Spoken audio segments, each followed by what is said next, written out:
So there's a new party coming eventually, maybe ish soon? Question mark.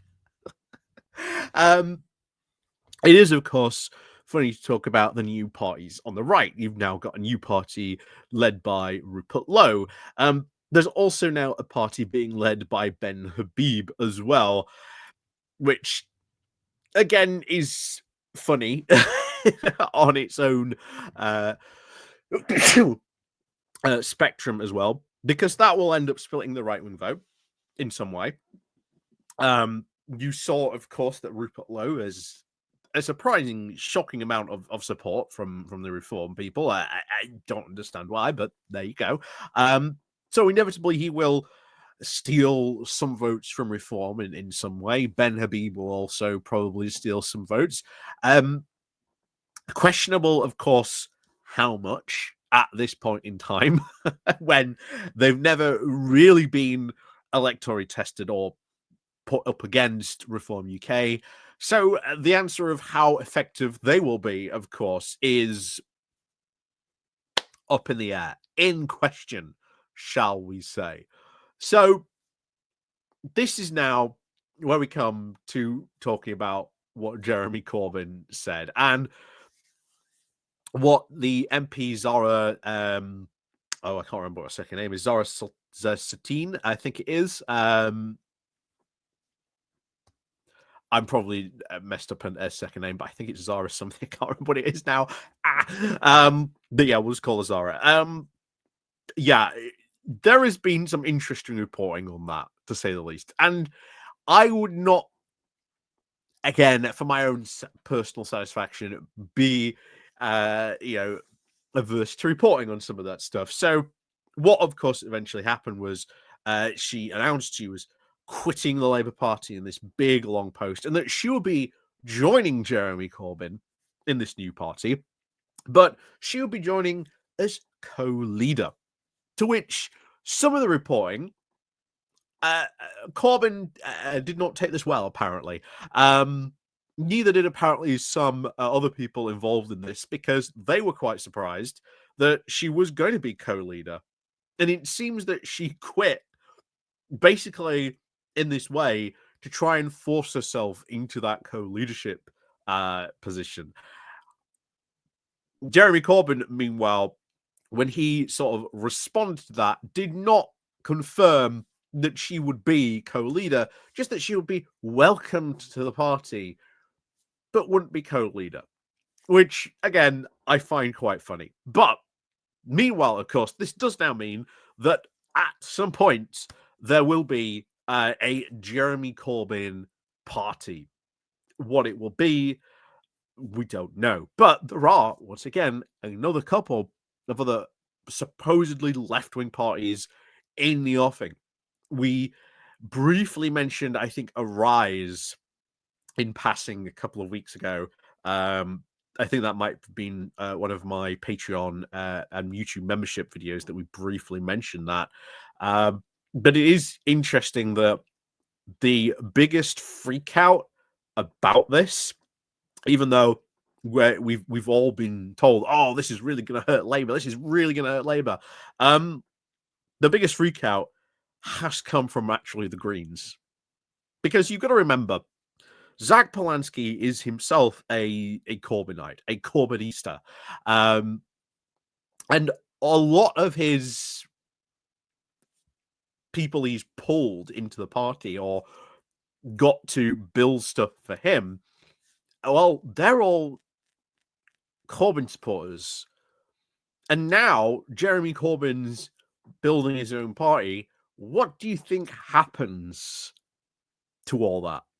That's why you saw a lot of Greens saying, I don't understand, why has Zara gone and joined this non-existent party? She should be joining the Greens.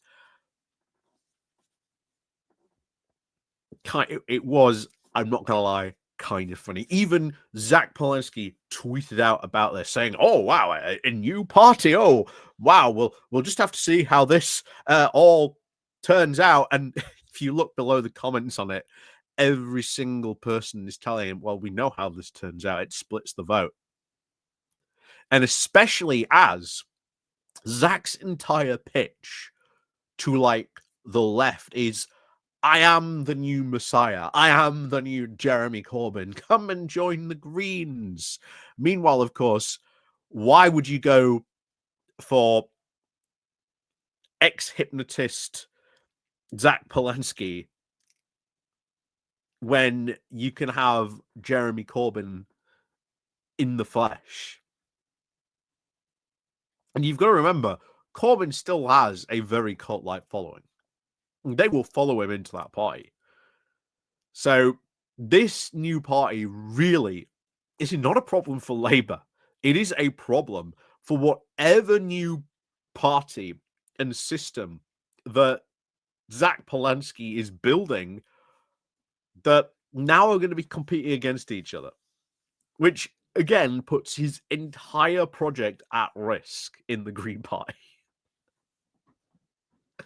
Which again is very funny. But you might also be asking, well, why hasn't the Green Party caught Jeremy Corbyn? Why hasn't that happened? Why haven't they tried to bring them into the fold? And the reality is that we've always said this before. The Green Party is not a progressive party. It is not a socialist party. It's not even a socialist Democrat party. It is a party of ecologists and environmentalists.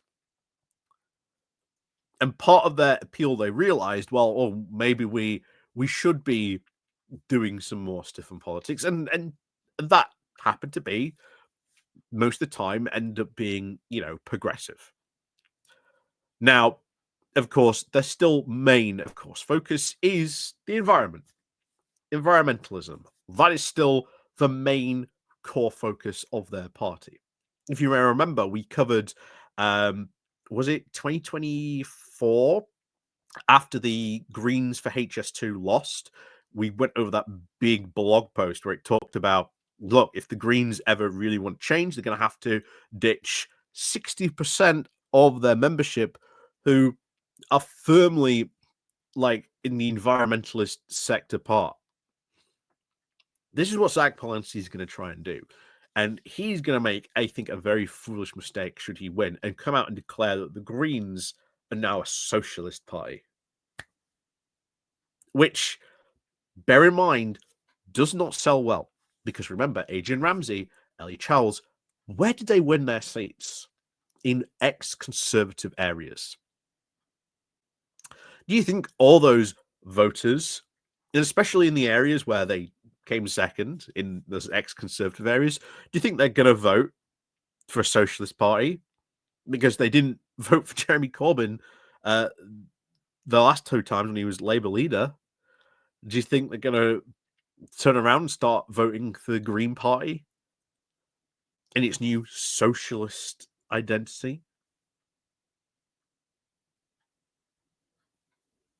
Don't think so. And that's why, again,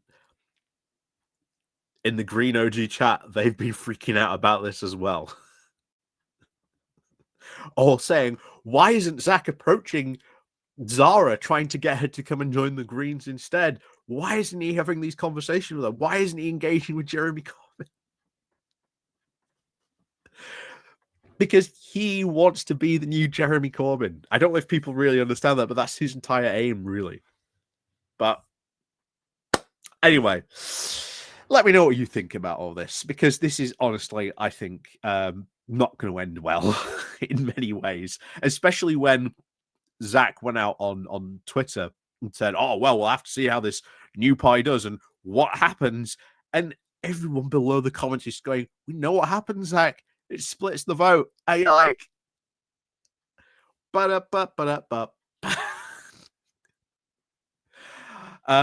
Yeah, needless to say, if Zack Polanski wins, the Greens could have a very interesting year. Greens could have a very, very interesting year on that front, that's for sure. So, as always, thank you very much for watching. And of course, as always, we'll see you all next time.